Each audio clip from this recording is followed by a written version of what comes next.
Un tema que tristemente se está tomando con mucha trivialidad, de hecho como si no fuera importante, es la unidad de la iglesia. En muchos casos vemos cómo afloran palabras indebidas y malas actitudes sin siquiera considerar que éstas puedan ofender o herir a algún hermano. Y más preocupante es que tampoco se sienta la necesidad de arrepentirse, pedir perdón o restituir el daño, mientras sirven en algún ministerio en la iglesia, como si no sucediera absolutamente nada, sin resarcir el daño que están provocando y sin siquiera considerar que el pecado es primordialmente contra Dios. Ahora, todo esto es una desconexión con el Espíritu Santo, una falta de sensibilidad a la santidad y al llamado al arrepentimiento que Dios nos hace.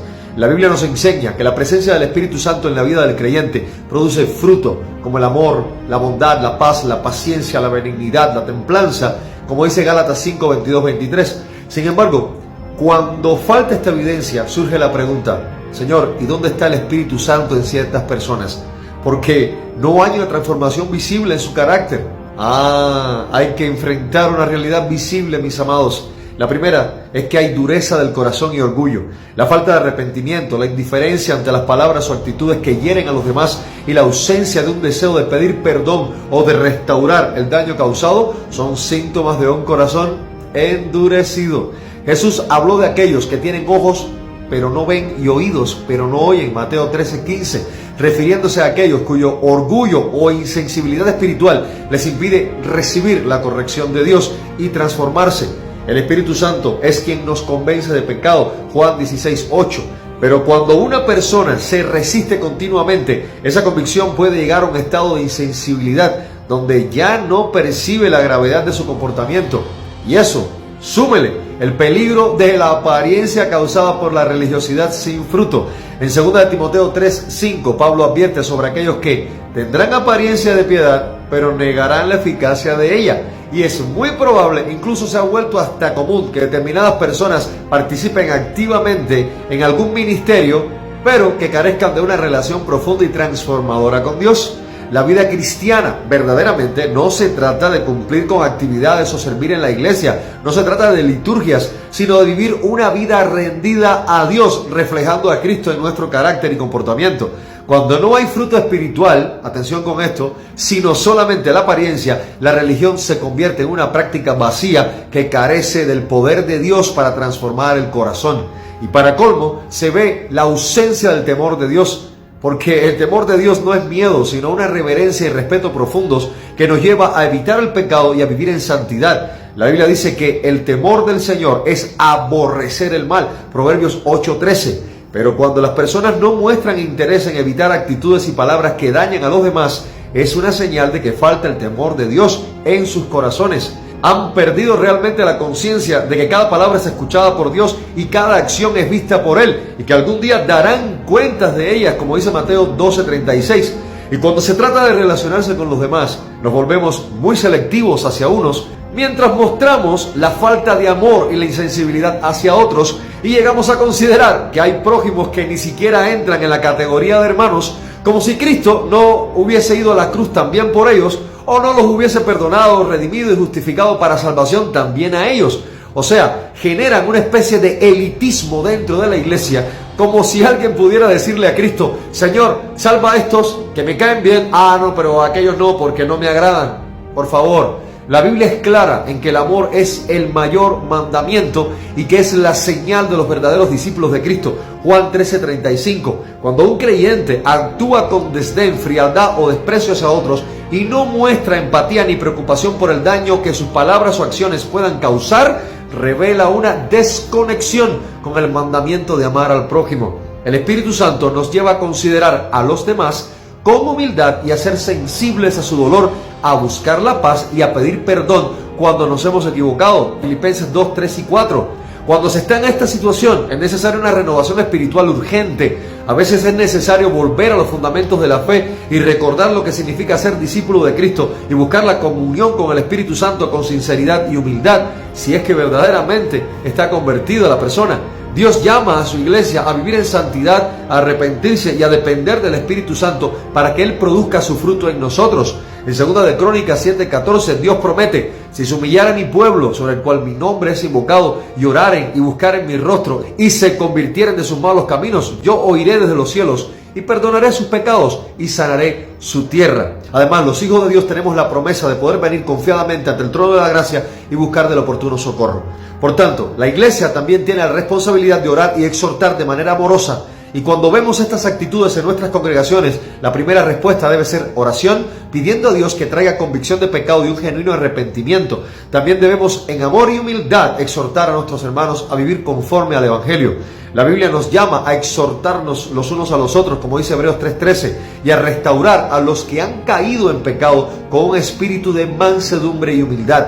Gálatas 6:1. Ahora, nuestra respuesta personal debe ser un ejemplo de humildad y restauración para provocar un cambio real en la iglesia. También es necesario que seamos ejemplo de lo que queremos ver en los demás, que nuestras vidas reflejen el amor, la humildad y el arrepentimiento genuino, mostrando que el Espíritu Santo mora realmente en nosotros. Cuando la gente ve la obra de Dios en cada uno de nosotros, pueden ser inspirados a buscar esa misma transformación para sus propias vidas. La indiferencia y la falta de amor en la iglesia debe llevarnos a un profundo examen espiritual. El Espíritu Santo está presente en la vida de aquellos que han recibido a Cristo como Señor y Salvador y que a la vez le buscan y le permite obrar en sus vidas, y su fruto se va a hacer visible con humildad, amor y compasión, también mostrándose hacia los demás. Es una transformación interna que se muestra hacia afuera. Nuestro llamado es a volvernos a una relación sincera y profunda con Él, buscando su guía y permitiendo que el Espíritu Santo moldee nuestro carácter para ser verdaderos testigos y discípulos de Cristo en este mundo.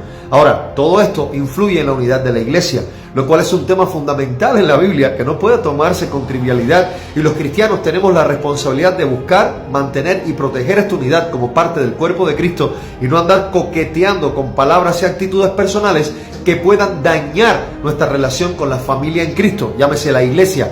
Hay principios bíblicos establecidos y muy claros para tratar con personas que generan conflictos o divisiones dentro de la comunidad de fe, y es un mandato de todo creyente saber cómo debemos conducirnos en la casa de Dios, que es la iglesia del Dios viviente, columna y baluarte de la verdad, 1 Timoteo 3:15. Y hay que considerar varios aspectos fundamentales. El primero de ellos es que la unidad es un mandato de Dios, Efesios 4:3-6, solícitos en guardar la unidad del Espíritu en el vínculo de la paz, un cuerpo y un espíritu, como fuisteis también llamados en una misma esperanza de vuestra vocación, un Señor, una fe, un bautismo, un Dios y Padre de todos. La iglesia es un solo cuerpo con Cristo como cabeza, Colosenses 1:18. Mantener la unidad es un deber espiritual. En segundo lugar, Jesús oró por la unidad de los creyentes, Juan 17:20-23. Jesús ora para que sus seguidores sean uno, así como Él es uno con el Padre. La unidad de la iglesia refleja el testimonio de Cristo al mundo. En tercer lugar, el amor es la base de la unidad, Colosenses 3:14. Y sobre todas estas cosas, vestidos de amor, que es el vínculo perfecto. La unidad se construye sobre el amor mutuo, que es el fruto del Espíritu Santo, Gálatas 5:22. Ahora, vamos a enfrentar la dura realidad de que aún dentro de la iglesia vamos a tener oposición. Entonces, ¿cómo manejar a los que causan divisiones? Número 1. Evitemos los conflictos y las divisiones intencionales. Tito 3:10-11. Dice lo siguiente: al hombre que cause divisiones después de una y otra amonestación, deséchalo, sabiendo que el tal se ha pervertido y peca, estando condenado por su propio juicio. La disciplina es necesaria para proteger la unidad de la iglesia y evitar el daño espiritual a otros miembros. En segundo lugar, también está la disciplina dentro de la iglesia. Mateo 18:15-17. Jesús establece un proceso para corregir a los que persisten en el pecado. ¿Y cómo se puede hacer esto? Pues es muy sencillo. En primer lugar, hablar en privado con la persona. Segundo, si no escucha, pues llevar a uno o a dos testigos. En tercer lugar, si persiste en su error, pues llevar el caso a la iglesia. Y en cuarto lugar, si no escucha a la iglesia, tratarlo como un incrédulo. Este proceso busca la restauración del individuo en primer lugar, no la exclusión inmediata. En tercer lugar, tenemos la separación de los que persisten en la división, y esto es más extremo. 1 Corintios 5:11-13. Pablo exhorta a apartarse de quienes viven en pecado deliberado y no se arrepienten, para mantener la pureza del cuerpo de Cristo.